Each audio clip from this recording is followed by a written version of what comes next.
Dewan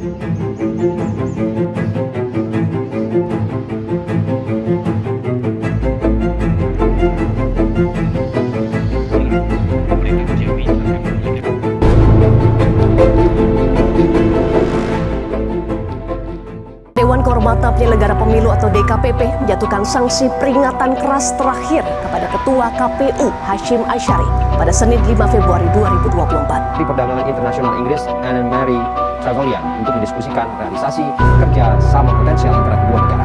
Sejumlah isu yang dibahas meliputi kerjasama di sektor perdagangan hijau dan agrikultural.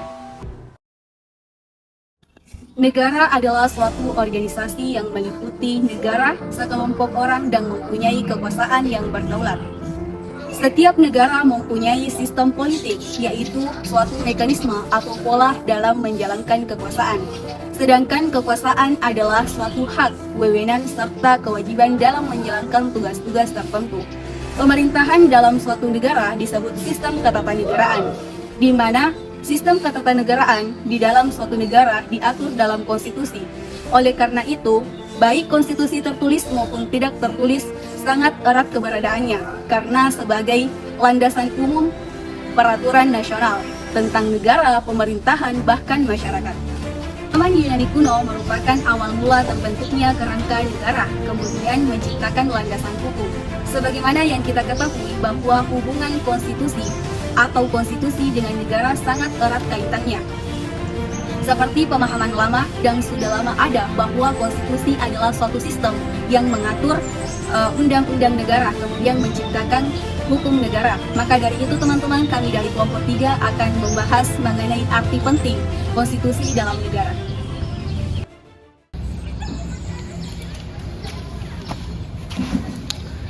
Konstitusi merupakan ketatanegaraan dalam suatu negara yang berupa kumpulan aturan-aturan atau norma-norma yang mengatur, membentuk, dan memerintah suatu negaranya.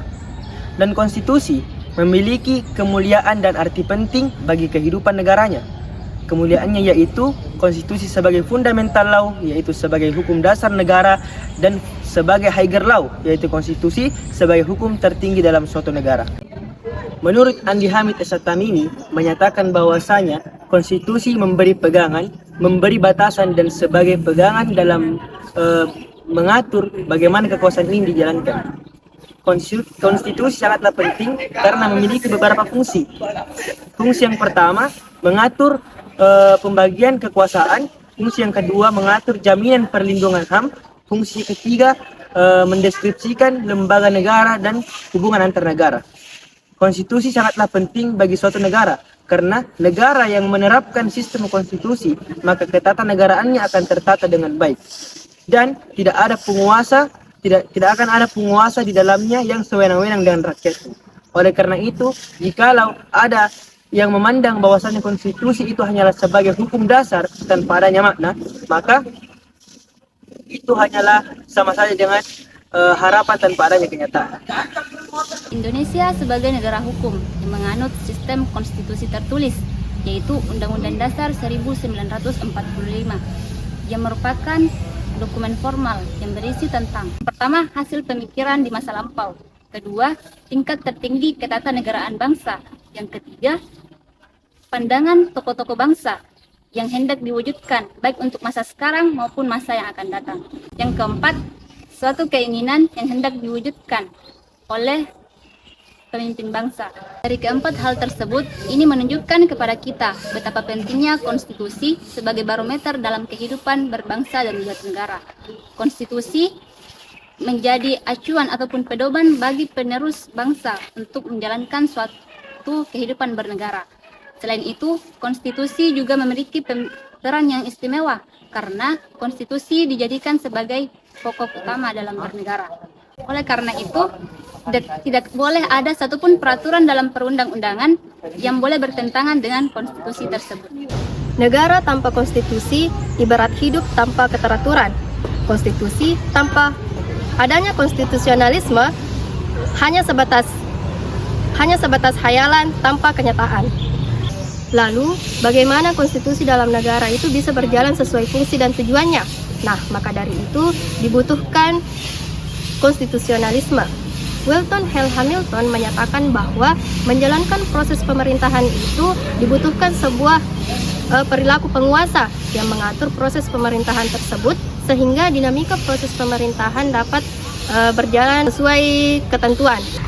Jadi, konstitusionalisme ini sangat penting untuk negara yang menganut konstitusi tertulis seperti negara Indonesia ini, karena tanpa adanya konstitusionalisme dalam negara, maka pemerintahan negara tersebut tidak dapat berjalan dengan baik. Menurut mantan Ketua Mahkamah Konstitusi Bapak Anwar Usman pada tahun 2015 bahwa banyak sekali negara yang menghadapi tantangan dan kesulitan yang nyata terbesar di negara-negara demokrasi konstitusional. Tantangan tersebut adalah bagaimana norma abstrak itu dianggap ideal di dalam konstitusi. Tantangan tersebut harus dihadapi konstitusi secara cerdas. Di konstitusi sekarang ini di Indonesia itu banyak sekali mengalami amandemen di dalam UUD 1945. Perubahan tersebut itu dilakukan karena konstitusi menganggap hal tersebut sudah ketinggalan zaman dan tentunya rakyat sudah tidak membutuhkan lagi guna memberikan batasan kekuasaan di dalam pemerintah.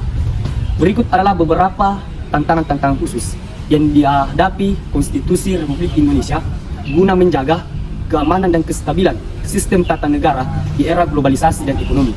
Yang pertama adalah informasi dan media sosial. Semakin mudahnya masyarakat mendapatkan informasi, tingkat berpikir kritis dan partisipasi aktif masyarakat di dalam demokrasi semakin meningkat. Tapi di sisi lain, hal tersebut bisa menimbulkan masalah seperti penyebaran berita palsu atau hoax. Yang kedua adalah perlindungan data pribadi. Isu ini semakin penting karena bagaimana peran konstitusi itu bisa menjaga hak privasi masyarakatnya di era perkembangan teknologi yang semakin cepat. Yang ketiga adalah globalisasi ekonomi.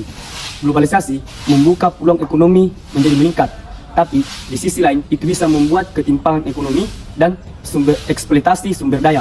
Nah, bagaimana peran konstitusi itu bisa menjaga keadilan dan kesejahteraan sosial masyarakat. Yang keempat adalah perubahan iklim. Keadaan ini itu sangat berpengaruh di dalam kehidupan, seperti kebijakan pemerintah. Nah, bagaimana konstitusi itu bisa menjaga dan melestarikan lingkungan.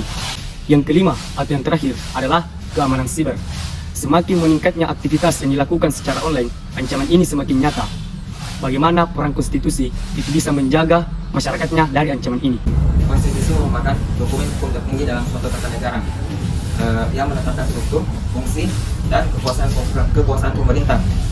Dalam konteks demokrasi, konstitusi ini sangat penting bagi suatu ketahanan negara, yaitu dengan cara berikut. 1. Menetapkan prinsip dasar. Konstitusi menetapkan prinsip dasar yang menjadi fondasi bagi sistem ketahanan negara, yaitu seperti kedaulatan rakyat, hak asasi manusia, dan membatasi kekuasaan pemerintah. Yaitu kedua, menjamin hak asasi manusia. Konstitusi menjamin hak asasi manusia dan setiap individu. Hal ini membantu rakyat dari penyalahgunaan kekuasaan dan memastikan bahwa mereka dapat mengikuti proses demokrasi. Yaitu ketiga, membatasi hak kekuasaan pemerintah. Konstitusi membatasi hak kekuasaan pemerintah. Hal ini untuk terjadinya pencegahan penyalahgunaan kekuasaan dan mencegah terjadinya otoritarianisme. Poin yang keempat, menyediakan mekanisme perubahan. Konstitusi juga menyediakan mekanisme untuk perubahan dan adaptasi terhadap perubahan zaman. Misalnya, melalui proses amandemen, konstitusi juga dapat diubah untuk mencerminkan nilai-nilai dan kebutuhan masyarakat yang berubah. Kemudian poin yang kelima, menjaga keseimbangan kekuasaan. Konstitusi membagi kekuasaan antara berbagai cabang pemerintah eksekutif, legislatif, dan yudisial.